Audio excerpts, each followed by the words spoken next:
Hello बच्चों। आज हम इनकम टैक्स का सेकंड वीडियो ले रहे हैं, लेक्चर रिकॉर्ड कर रहे हैं। लास्ट वीडियो में हमने चैप्टर 1 किया था कंप्लीट, इंट्रोडक्शन टैक्स का किया था हमने, और दूसरा हमने रेसिडेंस स्टेटस का फर्स्ट पार्ट किया था। तो आज हम उसी का सेकंड पार्ट कंटिन्यू करेंगे। तो हल्का सा रिकैप करके फिर इस पर न्यूमेरिकल क्वेश्चन हम डिस्कस करेंगे। तो इसमें था, हमने जो सीखा था वो था रेसिडेंशियल स्टेटस। रेसिडेंशियल स्टेटस, तो रेसिडेंशियल स्टेटस निकालने के दो तरीके हैं हमारे पास। दो तरह का रेसिडेंट होता है। एक होता है रेसिडेंट एंड ऑर्डिनरी रेसिडेंट, और एक होता है resident and not ordinary resident.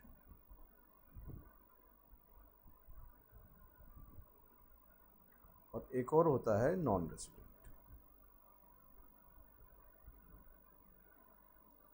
तो जो बंदा बेसिक कंडीशन और एडिशनल दोनों फुलफिल करेगा वो ये है। जो बंदा बेसिक फुलफिल कर रहा है, एडिशनल नहीं कर रहा, वो ये है। और जो बंदा बेसिक ही फुलफिल नहीं कर रहा, वो ये है। ठीक है। तो स्टेटस तीन तरह का होता है: resident and ordinary, not ordinary and non resident. तो जो बंदा बेसिक करेगा फुलफिल और एडिशनल करेगा, वो ये कहलाएगा। जो बंदा बेसिक करेगा, एडिशनल नहीं कराएगा, वो जो नहीं करेगा ये कहलाएगा। और जो बेसिक फुलफिल नहीं करेगा, वो ये कहलाएगा। अब कंडीशन क्या थी वो भी हल्का सा देख लेते हैं। बेसिक कंडीशन दो थी आपके पास। पहली, he has to stay at least 182 days in previous year. पिछले साल कम से कम भारत में 182 दिन रहकर गया हो, ये पहली बेसिक कंडीशन थी। दूसरी ये थी, अगर नहीं रह पाया तो कम से कम 60 दिन इंडिया में रहा हो, और पिछले 4 साल का टोटल 365 डेज होना चाहिए। अब इन दोनों में से कोई अगर एक फुलफिल कर रहा है तो हम कहेंगे बेसिक उसने फुलफिल कर दी। और इसमें से अगर कोई एक भी फुलफिल नहीं कर रहा तो इट मीन्स वो बेसिक फुलफिल नहीं कर रहा। पहले ये 182 दिन भारत में होना चाहिए उसे पिछले साल, और या फिर 60 दिन हो और उसके पिछले 4 साल का टोटल 365 से ज़्यादा हो। ये थी बेसिक। साथ में आपको लिखाई गई थी एडिशनल। एडिशनल कंडीशन दो हैं आपकी। पहली, कि पिछले 10 में से 2 साल उसे भारत का नागरिक होना चाहिए। At least 2 years he should be resident of India from last 10 year. पिछले 10 में से 2 साल भारत का नागरिक होना चाहिए उसको। और दूसरा ये है, यहाँ पर एंड है। एंड यानी दोनों कंडीशन फुलफिल होना जरूरी है। Total of last 7, total of last 7 preceding previous year more than 735 days. तो यहाँ पर एडिशनल कंडीशन फुलफिल तब मानी जाएगी जब दोनों फुलफिल होंगी, दोनों।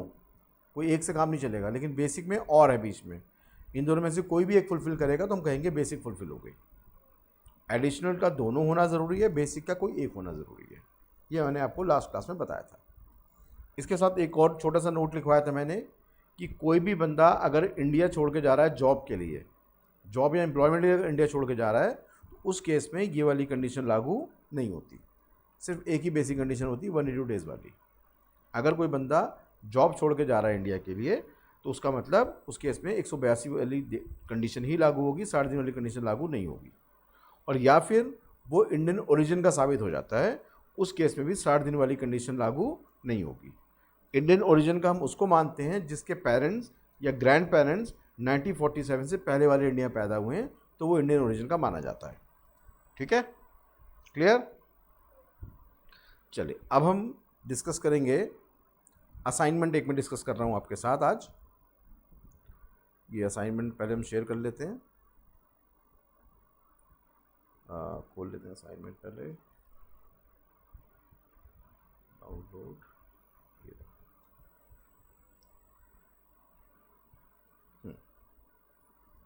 ये असाइनमेंट डिस्कस करेंगे अब।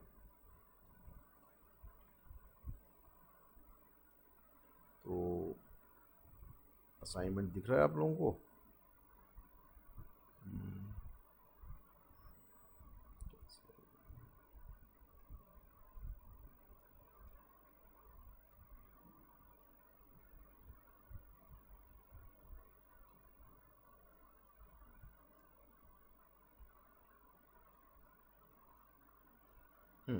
ये रहा असाइनमेंट, इसी को हम डिस्कस करेंगे हम।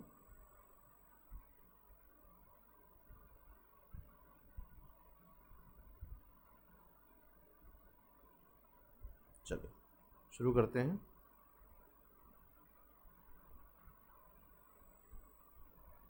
तो असाइनमेंट में यह है हमारा क्वेश्चन, देखते हैं पहला नंबर 1।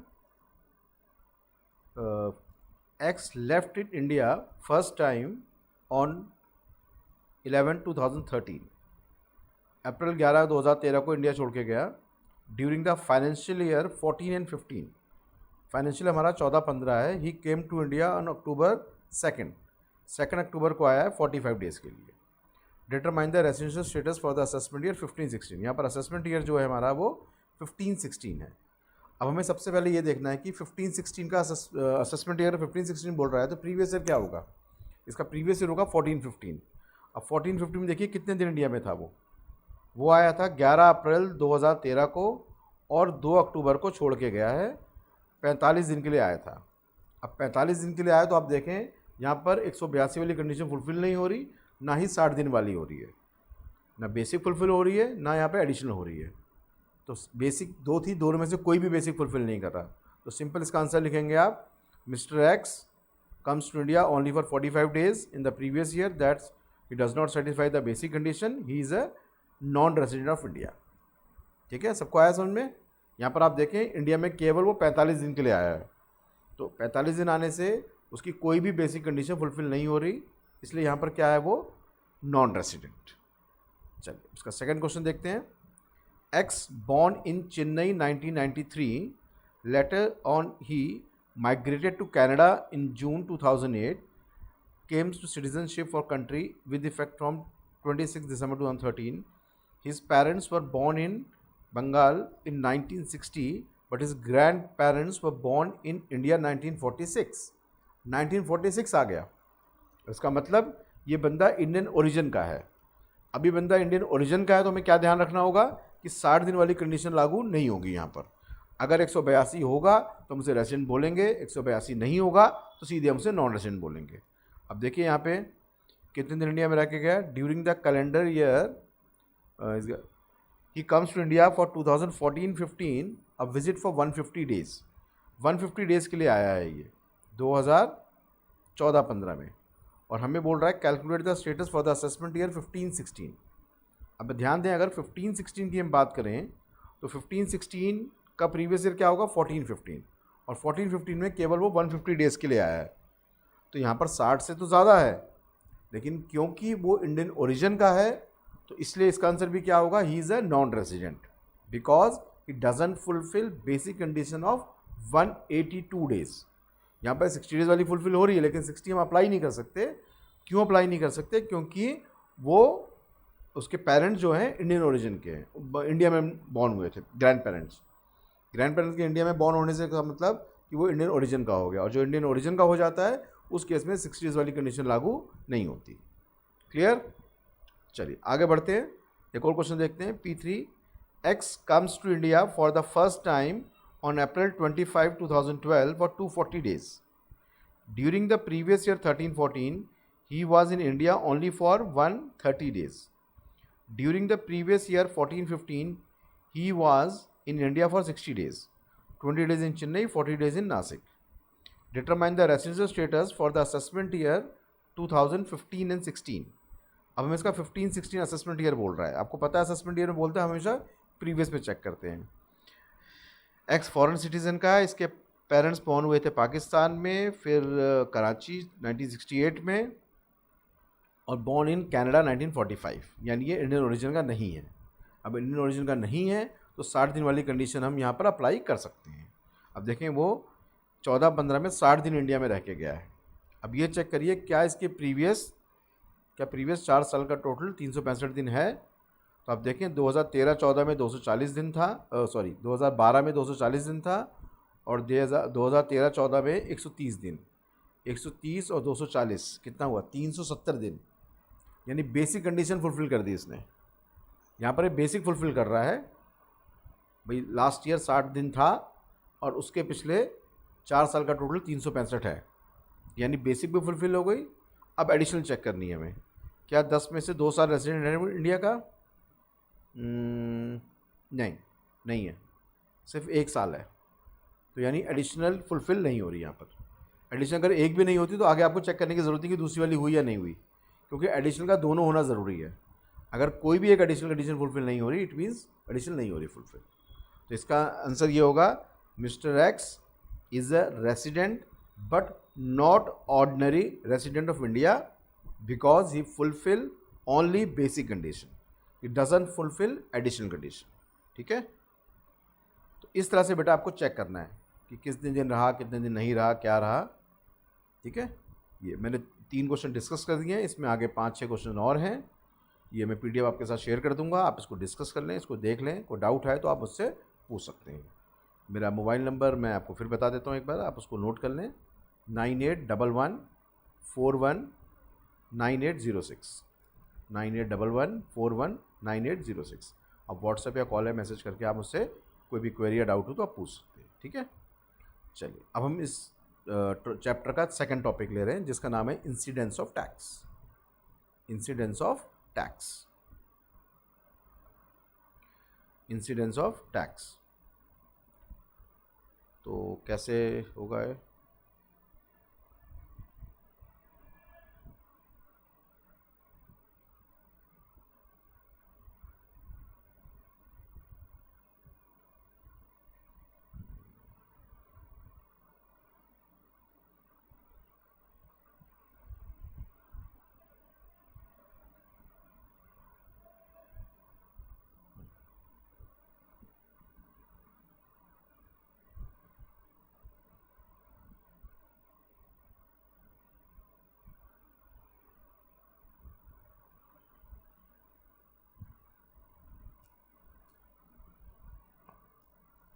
एक मिनट बताइए, इसको हटा देते हैं।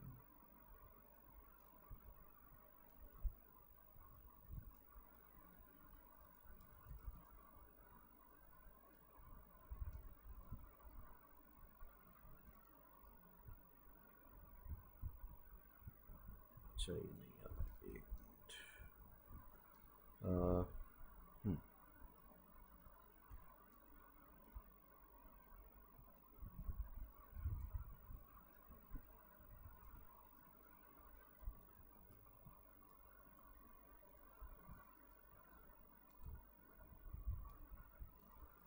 चलो बेटा शुरू करते हैं।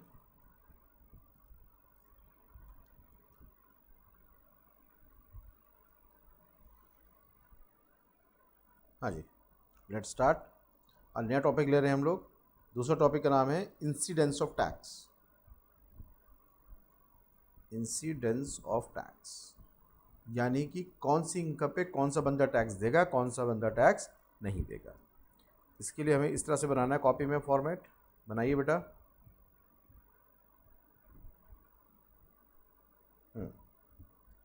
इसका भी क्वेश्चन एग्जाम में लगभग 100% आता है। इंसिडेंस ऑफ टैक्स यहाँ लिखेंगे हम लोग पर्टिकुलर, यहाँ लिखेंगे रेसिडेंट एंड ऑर्डिनरी रेसिडेंट, यहाँ लिखेंगे resident and not ordinary resident, और यहाँ लिखेंगे हम लोग नॉन रेसिडेंट। नॉन रेसिडेंट जैसा आपने देखा 3 तरह के रेसिडेंट होते हैं, resident ordinary, not ordinary, non resident. ठीक है, अब हमें ये सीखना है कि कौन सी इनकम पे कौन सा बंदा टैक्स देगा, कौन सा बंदा टैक्स नहीं देगा। चलिए लिखना स्टार्ट करें। पहला पॉइंट, फर्स्ट, इनकम अर्नड और deem to be earned in India, deem to be earned in India. आपने कोई इनकम इंडिया में कमाई है या हमने मान लिया आपने इंडिया में कमाई है, तो आप कहीं के भी रहने वाले हो टैक्स आपको देना पड़ेगा। ठीक है, चाहे आप रेसिडेंट हो, नॉन रेसिडेंट हो, आपको टैक्स देना पड़ेगा। अगर आपने कोई भी इनकम इंडिया में कमाई है, हमने मान लिया है इंडिया में कमाई है आपने।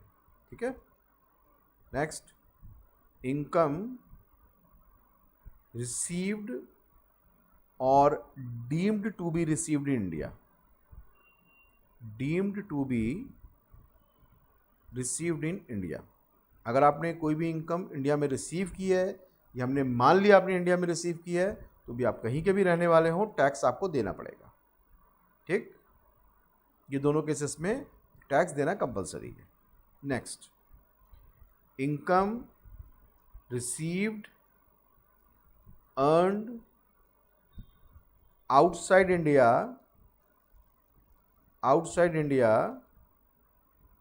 from a business controlled from India,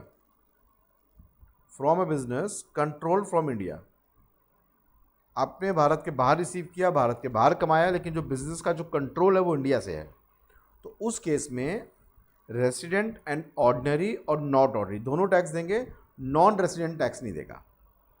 जो ऑर्डिनरी रेसिडेंट है और जो नॉट ऑर्डिनरी रेसिडेंट है वो टैक्स देगा, लेकिन नॉन रेसिडेंट टैक्स नहीं देगा। लेट सपोज इंडिया की कोई बाहर, इंडिया की कंपनी मान लो दुबई में है, वहाँ आप काम करते हैं, ठीक है, कमा वहाँ रहे हैं, अर्न वहाँ कर रहे हैं, लेकिन क्योंकि आप इंडियन के नागरिक हैं तो टैक्स आपको इंडिया में देना पड़ेगा, और जो वहाँ का बंदा, दुबई का बंदा काम कर रहा है वो टैक्स नहीं देगा। ठीक है। Next, fourth, income earned received control outside India. आपने भारत के बाहर कमाया, भारत के बाहर रिसीव किया, सब कुछ बाहर है, तो सिर्फ रेसिडेंट टैक्स देगा, बाकी कोई टैक्स नहीं देगा। रेसिडेंट क्यों टैक्स देगा? क्योंकि इंडियन नागरिक है, हर साल आता है, इंडिया में रहता है, सब कुछ यहीं है उसका, सिर्फ कमाने बाहर गया तो इंडिया में उसको टैक्स देना पड़ेगा, बाकी बाहर टैक्स नहीं देगा अगर वो बेसिक कंडीशन फुलफिल कर रहा होगा तो। ठीक है, वो हमने सीख लिया था लास्ट टॉपिक में कि रेसिडेंट स्टेटस कैसे कैलकुलेट करते हैं। अब लिखो बेटा फिफ्थ पॉइंट लिखो, point number fifth,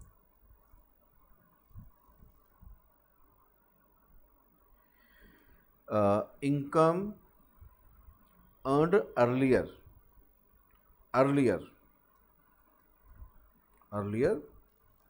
remitted to India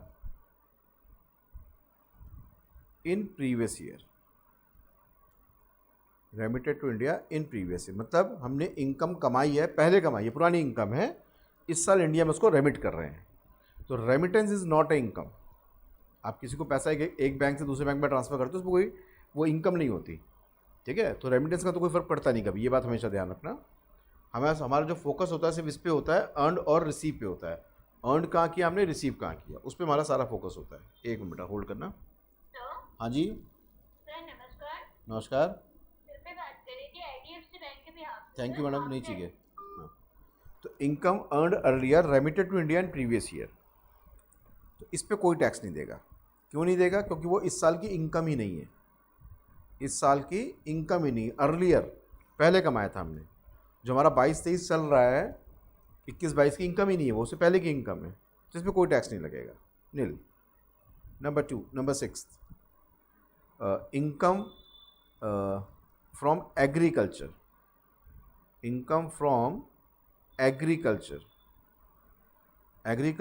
in India. आप भारत में अगर खेती कर रहे हैं उस पर भी कोई टैक्स नहीं लगता, वो एग्जम्प्ट होता है। ठीक है, अगर आप भारत में खेती कर रहे हैं उस पर भी कोई टैक्स नहीं लगता। नेक्स्ट, अब आता है गिफ्ट फ्रॉम रिलेटिव। अगर रिश्तेदार आपको कोई गिफ्ट देते हैं up to 50,000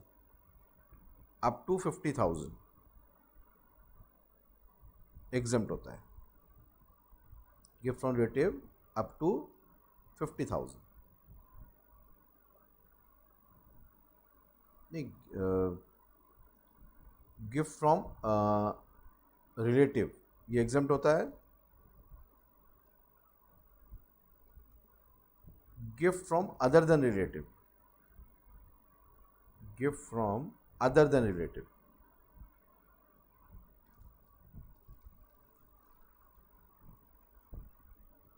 exempt up to 50,000 50,000 तक एग्जम्प्ट होता है, उससे ज़्यादा है तो टैक्सेबल हो जाएगा। 50,000 तक है तो एग्जम्प्ट है, 50,000 1 रुपये भी शगन के साथ दिया उन्होंने तो फिर टैक्सेबल हो जाएगा। ठीक है, और 9th, income from LIC, income from LIC, dividend. एक मिनट बेटा होल्ड करना।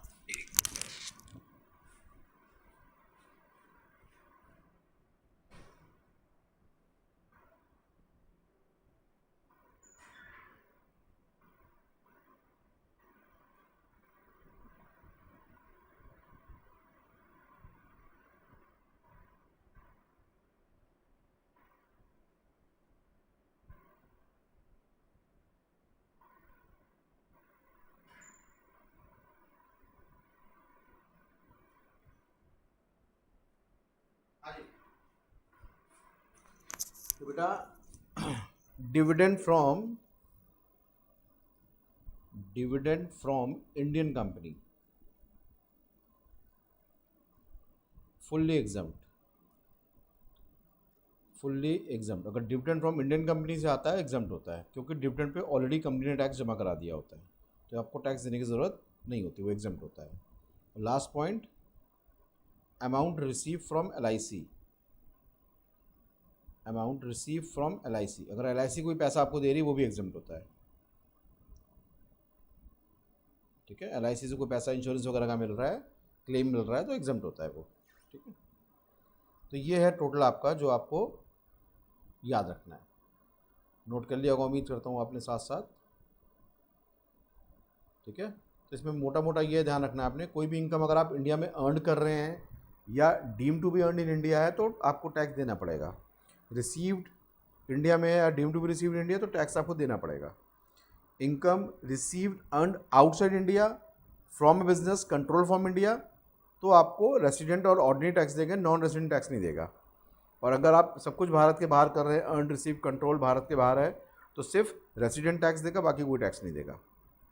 और इनकम अर्न अर्लियर, पहले हमने कभी कमाया था उसको इंडिया में ट्रांसफ़र किया तो इस पर कोई इनकम नहीं, कोई टैक्स नहीं लगता है इसमें। ठीक है, चलिए अब हम क्वेश्चन स्टार्ट करते हैं।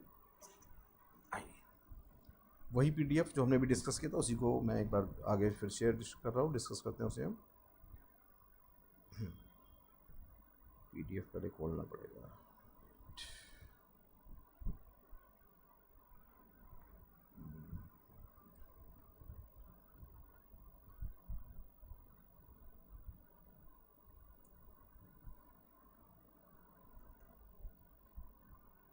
हाँ जी,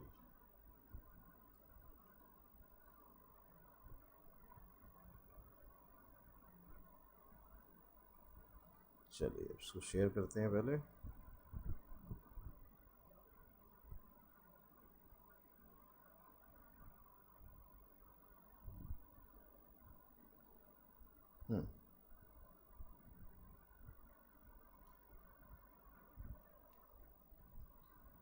चलिए लेट्स स्टार्ट।